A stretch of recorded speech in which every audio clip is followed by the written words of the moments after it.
Dollar rate নিয়ে বড় ঘোষণা দিল বাংলাদেশ ব্যাংক। তো এই ডলার রেট নিয়ে যে বড় ঘোষণা আসলো বাংলাদেশ ব্যাংক থেকে, এটি কিন্তু আসলে আমরা অনেকদিন ধরে শুনছিলাম যে এমন একটা ঘোষণা আসতে পারে। আজকে কিন্তু সেই ঘোষণাটা চলেই আসলো। তো আজকের ব্লগে কিন্তু আমরা এটাকে একেবারে প্রধান করে আমরা এই নিউজটি কভার করব। আসসালামু আলাইকুম, আমি আরিফ আহমেদ। আপনাদের সকলকে আমন্ত্রণ জানাচ্ছি কাই টিভির নিয়মিত স্টক মার্কেট আপডেট ব্লগে।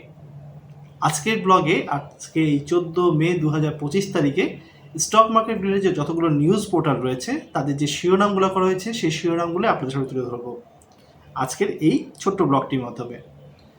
এখন আমরা ইন্ট্রোতে চলে যাব। তবে ইন্ট্রোতে যাওয়ার আগে আপনি যদি আমার এই চ্যানেলে নতুন হয়ে থাকেন তবে অবশ্যই চ্যানেলটিকে সাবস্ক্রাইব করে নেবেন। আর যদি এই মুহূর্তে আপনি আমার ভিডিওটি আমার ফেসবুক পেজ কাই টিভি দেখতে থাকেন তবে অবশ্যই পেজটিকে ফলো দিয়ে রাখবেন। আর নিচে দেওয়া একটি হোয়াটসঅ্যাপ নাম্বার এই মুহূর্তে আপনারা দেখতে পাচ্ছেন, সেখানে কিন্তু স্টক মার্কেট রিলেটেড যে কোনো প্রশ্ন আপনি আমার কাছে করতে পারেন। তবে অনুরোধ থাকবে মেসেজের মাধ্যমে আপনার প্রশ্নটি করার জন্য।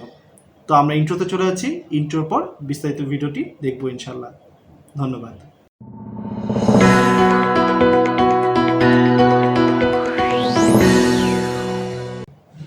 অসংখ্য ধন্যবাদ ইন্ট্রোর পর আমার সাথে সংযুক্ত হওয়ার জন্য। তো আমরা এখন প্রথমেই আমাদের স্টক মার্কেটের সামারিটা একটু দেখে নিব। আজ কিন্তু 14 মে 2025 এবং আজকে কিন্তু মার্কেট মাইনাস ছিল 38.97, অর্থাৎ বলা যায় যে 39 পয়েন্ট মতো মাইনাস কিন্তু ছিল আজকে মার্কেটে। আর টার্নওভার হয়েছে 294 এবং আমাদের ইন্ডেক্স কিন্তু চলে এসেছে 4835-এ। তো আসলে এটাই ছিল আজকের দিনের মার্কেট সামারি এবং আমরা দেখছি যে মার্কেটটাকে তো যে নিম্নগতির যে বিষয়টা সেটা কিন্তু আমরা আসলেও সেখান থেকে উতরে উঠতে পারছি না এবং ঠিক একের পর এক কিন্তু আমাদের স্টক মার্কেটে পতন আমরা দেখে যাচ্ছি আমাদের বিনিয়োগকারীরা। তো আজকের দিনে আমি এখন চলে যাচ্ছি যে শিরোনামটা দিয়ে শুরু করেছিলাম, সেটি নিয়ে নেওয়া হয়েছিল হচ্ছে গিয়ে sharenews24.com থেকে। তো তাদের যে শিরোনামটা তারা করেছে সেটা হচ্ছে গিয়ে ডলার রেট নিয়ে বড় ঘোষণা দিল বাংলাদেশ ব্যাংক। আসলে এই যে শিরোনামটি এটি স্টক মার্কেটের সাথে সরাসরি যদি বলি একেবারে হয়তো সরাসরি যুক্ত নয়, তবে এটির কিন্তু প্রভাব অবশ্যই থাকবে আমাদের শুধু স্টক মার্কেট না, স্টক মার্কেট মানি মার্কেট দু মার্কেটে কিন্তু এটা একটা বড় প্রভাব রয়েছে। মানি মার্কেট এবং ক্যাপিটাল মার্কেট এই দুটি মার্কেট কিন্তু একটি অপরের সাথে একেবারেই সম্পৃক্ত। তো এটিও কিন্তু আমাদের জন্য একটা বড় নিউজ আসলে। তো আমরা একটু নিউজের ভিতর থেকে যাই, একটু একদম নিউজে যা আছে ঠিক সেখান থেকে আপনাদের সাথে শেয়ার করছি। বাংলাদেশের ডলারের বিনিময় হার এখন থেকে সম্পূর্ণভাবে বাজার ভিত্তিক নির্ধারিত হবে, এমন ঘোষণা দিয়েছে বাংলাদেশ ব্যাংকের governor doctor Ahsan H Mansur. বুধবার 14 মে বাংলাদেশ ব্যাংকের আয়োজিত এক ভার্চুয়াল সংবাদ সম্মেলনে তিনি এই ঘোষণা দেন। এ সময় তিনি বলেন, বাজারে স্থিতিশীলতা রয়েছে এবং কেন্দ্রীয় ব্যাংক গত 9 মাসে রিজার্ভ থেকে $1 বিক্রি করেনি। এটি অবশ্যই একটা মানে বলা যায় একটা ভালো খবর আমাদের জন্য যে এই 9 মাসে রিজার্ভ থেকে কিন্তু $1 কিন্তু বিক্রি করা হয়নি। তো এমন পরিস্থিতিতে বাজারের নিয়ন্ত্রণ না রেখে স্বাভাবিক গতিতে চলতে দেওয়ার সিদ্ধান্ত নিয়েছে। এটা কিন্তু একটা খুব গুরুত্বপূর্ণ পয়েন্ট যে আমরা যতই রুলস রেগুলেশন করে বাইন্ডিংস দিয়ে সিলিং দিয়ে সার্কিট ব্রেকার দিয়ে যতই আটকে রাখার চেষ্টা করি না কেন, যদি মার্কেটের ডিমান্ড অ্যান্ড সাপ্লাইয়ের উপর না ছেড়ে দেওয়া হয় তবে কিন্তু সেখানে একটা কিন্তু ভ্যাকুয়াম তৈরি হয়, অর্থাৎ একটা শূন্যতা তৈরি হয়। তো আসলে এটি খুব একটা গুরুত্বপূর্ণ স্টেপ বলবো বাংলাদেশ ব্যাংকের জন্য। সেই স্টেপটা কিন্তু আজকে তারা নিল। বিনিময় হার নির্ধারণ করবে বাজার এবং এখান থেকে ডলারের রেট বাংলাদেশ ব্যাংক নির্ধারণ করবে না। বাজারের চাহিদা ও যোগানের উপর ভিত্তি করে দাম নির্ধারিত হবে। অর্থাৎ এই যে আমরা যেমন স্টকগুলো বাই সেল করি তখন কিন্তু আমরা দেখি যে হাতের ডান দিকে কিন্তু সেলার থাকে, হাতের বাঁ দিকে বায়ার থাকে। ঠিক যেই প্রাইসে গিয়ে কিন্তু বায়ার এবং সেলার একসাথে ঠিক করেন যে হ্যাঁ এই প্রাইসে আমরা ট্রেড করব, সেখানে কিন্তু ট্রেডটা হয়।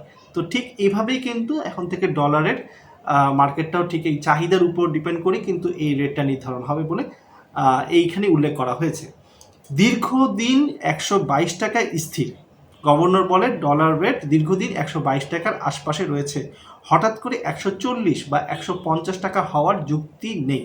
অর্থাৎ এই যে এই খবরটার সাথে সাথে যে একটা এখানেও যে একটা বলা যায় যে একটা গ্যামলিং করে সেটার দামকে অনেক উপরে নিয়ে যাওয়ার একটা চেষ্টা করা যদি হয়, সেটিও কিন্তু আসলে করার কোনো যুক্তিকতা নেই, এমনটাই তিনি উল্লেখ করেছেন। দেশীয় পরিস্থিতি অনুযায়ী রেট নির্ধারণ বাজারে আমাদের দেশের বাস্তবতা অনুযায়ী চলবে। বাইরের দেশ কি বলল তাতে রেট ঠিক হবে না বলেন গভর্নর। অর্থাৎ বাংলাদেশের বাইরের যদি কোনো রাষ্ট্র যদি কোনো আমাদের এই ডলার রেট নিয়ে কোনো কথা বলে, সেটি কিন্তু আসলে এখানে কার্যকর হবে না বলে একেবারে সাপটা কথায় তিনি কিন্তু বলে দিয়েছেন। দেশীয় পরিস্থিতি অনুযায়ী কিন্তু এটি নির্ধারিত হবে বলে তিনি কিন্তু সেটাই উল্লেখ করেছেন। গভর্নর আশঙ্কা প্রকাশ করে জানান দুবাই ভিত্তিক কিছু সিন্ডিকেট কোম্পানি বাংলাদেশ বাজারকে অস্থিতিশীল করার চেষ্টা করতে পারে।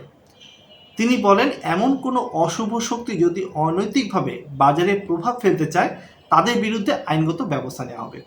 অর্থাৎ তার কাছে কিন্তু একদম সুনির্দিষ্ট কিন্তু কিছু তথ্য রয়েছে, যেমন এখানে একদম সুনির্দিষ্ট করে কিন্তু বলেছেন দুবাই ভিত্তিক কিছু সিন্ডিকেট রয়েছে যারা কিন্তু আমাদের বাজারের উপর একটা অস্থিতিশীল তৈরি করার জন্য তারা কিন্তু কাজ করে যায়, এবং তাদেরকে কিন্তু বিশেষভাবে নজর রাখা হচ্ছে বলেই কিন্তু এমন একটি বার্তা কিন্তু দেওয়া হলো বাংলাদেশ ব্যাংকের পক্ষ থেকে। তো এটিও কিন্তু খুব গুরুত্বপূর্ণ আমাদের আসলে ইকোনমির জন্য। আগামী জুনে IMF দেবে $133 কোটি, মোট $3.5 বিলিয়ন বৈদেশিক ঋণ পাবে বাংলাদেশ। সংবাদ সম্মেলনে উপস্থিত ছিলেন deputy governor Nurun Nahar, doctor Mohammad Habibur Rahman, Kabir Ahmed, উপদেষ্টা আহসানুল্লাহ এবং বাংলাদেশ ব্যাংকের মুখপাত্র আরিফ হোসেন খান। তো এই যে আমরা যে আবার কিন্তু জুলাইয়ে কিন্তু IMF আমাদেরকে আবার $133 কোটি ডলার দিচ্ছে এবং মোট $3.5 বিলিয়ন বৈদেশিক ঋণের সহায়তা পাবে বাংলাদেশ, এটি অবশ্যই একটা পজিটিভ নিউজ আমাদের টোটাল ইকোনমির জন্য। তো বাংলাদেশ ব্যাংকের এই বাজার ভিত্তিক বিনিময় হার নির্ধারণের সিদ্ধান্তে বাংলাদেশের অর্থনীতির স্বচ্ছতা এবং প্রতিযোগিতামূলক পরিবেশ তৈরিতে সহায়তা হবে বলে মনে করছেন বিশ্লেষকরা।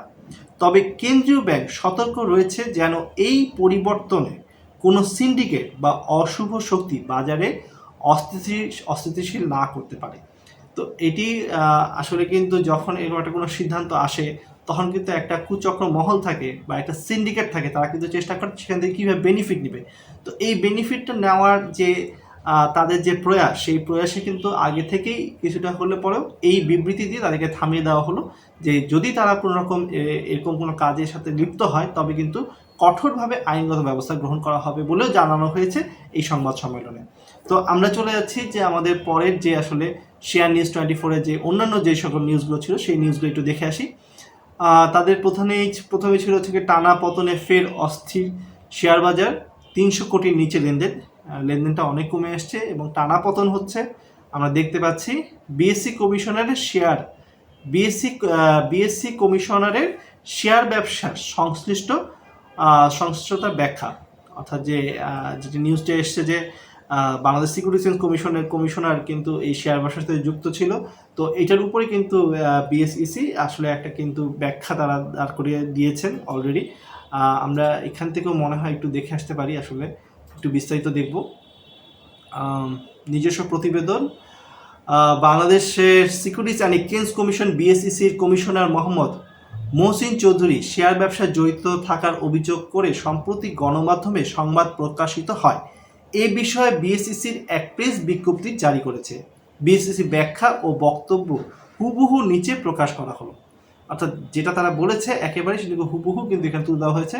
সংবাদ প্রতিনিধিসমূহ বিএসসি কমিশনার জনাব মোহাম্মদ মহসিন চৌধুরী আইন লঙ্ঘন করে নিজ নামে শেয়ার ব্যবসা করছেন বলে যে অভিযোগ করা হয়েছে তা সম্পূর্ণ ভিত্তিহীন। এক কথায় কিন্তু এখানে মনে হয় যে আর কিছু বলার নেই, যে তার নামে যে বিষয়টা উঠে এসছে যে সে শেয়ার ব্যবসার সাথে জড়িত, তার নামে বিও অ্যাকাউন্ট রয়েছে, সেটি কিন্তু একেবারেই সম্পূর্ণ ভিত্তিহীন। বিএসইসি কমিশনার জনাব মোহাম্মদ মহসিন চৌধুরী বিএসইতে যোগের পূর্বে 2021 সালে ব্যক্তিগত বিনিয়োগের উদ্দেশ্যে উক্ত বিও অ্যাকাউন্টটি খুলেছিলেন। তো এটি কিন্তু জবে আসার আগের ঘটনা, সেটাই উল্লেখ করা হয়েছে এখানে। বিএসসি চাকরিতে যোগদানের পর তিনি উক্ত বিও অ্যাকাউন্টে কোনো শেয়ার বা সিকিউরিটি ক্রয় করেনি।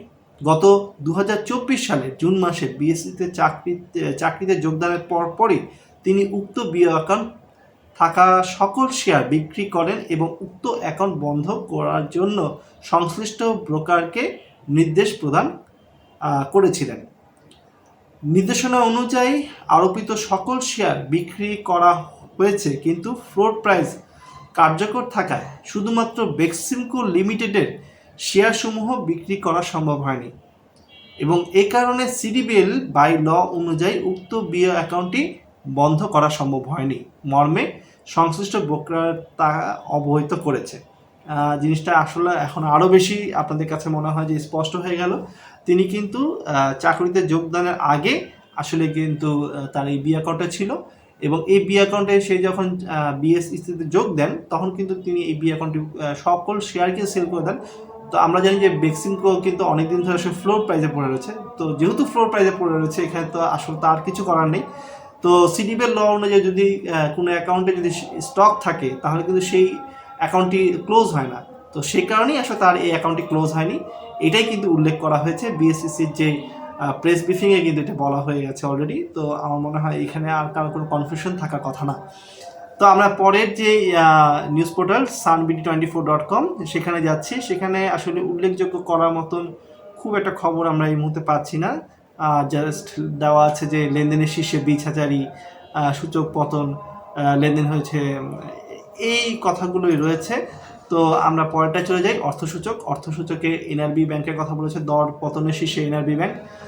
ঠিক একই রকম অন্যান্য সব খবরগুলো রয়েছে। 292টি শেয়ারের দরপতনের লেনদেনে তলানিতে। তো আমরা জানি যে প্রতিদিনই আসলে মার্কেটটা এইভাবে পড়াতে এগুলি আসলে শিরোনাম করা হয়েছে অর্থসূচকের পোর্টালে। পরে আমরা যাচ্ছি হচ্ছে বণিক বার্তায় কিন্তু এর আগে যে আমি ব্লগটা করেছিলাম ছুটি নিয়ে, সেই ছুটির কথাটা একটু অন্যভাবে তারা বলেছে যে পুঁজিবাজারে কিন্তু 17 এবং 24 মে খোলা, অর্থাৎ এই দুদিন কিন্তু শনিবারও কিন্তু ট্রেড হবে, ব্রোকার হাউসগুলো খোলা থাকবে, ঢাকা স্টক এক্সচেঞ্জে ট্রেড হবে। যেহেতু আমরা পরের মাসে কিন্তু একটা লম্বা ছুটি 10 দিনের ছুটি পাচ্ছি মে মাসে, তো সেই কারণে কিন্তু এখানে এই দুদিন কিন্তু খোলা রাখার সিদ্ধান্ত নেওয়া হয়েছে। তাছাড়া অন্যান্য খবরগুলোর মধ্যে ওই একই ধরনের খবরগুলো রয়েছে। আমরা চলে যাচ্ছি পরের নিউজ পোর্টালে। আমরা চলে এসেছি হচ্ছে businessahour24.com সেখানে কিন্তু এই 292টি শেয়ার দরপতন লেনদেন তলানিতে, এটাকেই মূল করা হয়েছে, মূল নিউজ হিসেবে এখানে স্থান পেয়েছে। আমরা চলে যাচ্ছি পরেরটা হচ্ছে গিয়ে ডেইলি শেয়ার নিউজে একই ধারে কয়েকটা শিরোনাম রয়েছে, যেমন দর বৃদ্ধির শীর্ষে সিটি জেনারেল ইন্স্যুরেন্স, লেনদেনের শীর্ষে 20,000ই, আবারও পতনের ধারায় পুঁজিবাজার, সূচক নিম্নমুখী, 1.5 ঘন্টায় 2 শতাধিক শেয়ার দরপতন।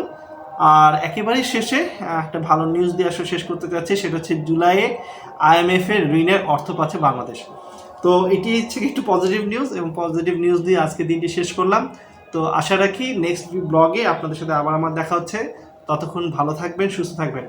আল্লাহ হাফেজ।